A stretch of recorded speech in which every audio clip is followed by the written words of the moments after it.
كتشوفوا ديك لابوند اللي الفوق هي باش كنحسبوا السعرات الحرارية عند الرجال وعند النساء.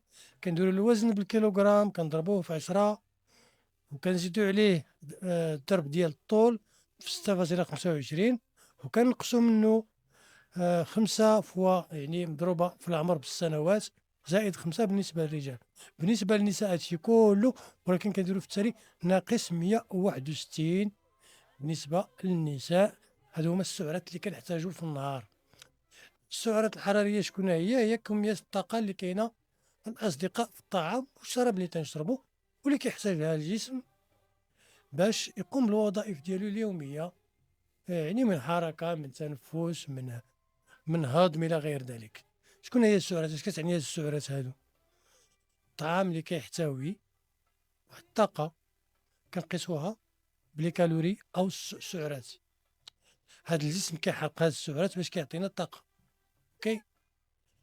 المصادر ديالو غالبا من المسائل اللي تتعرفوا من السكريات ومن الدهون والبروتينات.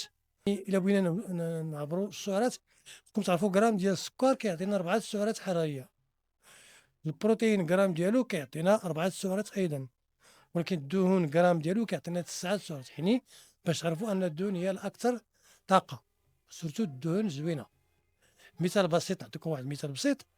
مثلا التفاحة فيها تقريبا ما بين 80 و 100 سعرة. مثلا اون بورسيون ديال البيتزا، طريف ديال البيتزا تيكون فيه 250 حتى ل 300. و كاس ديال الروز، كاس د الروز يعني كاس د الروز إلا درتي الروز مع الحليب وعمرتو به كاس فيه 200 سعرة حرارية.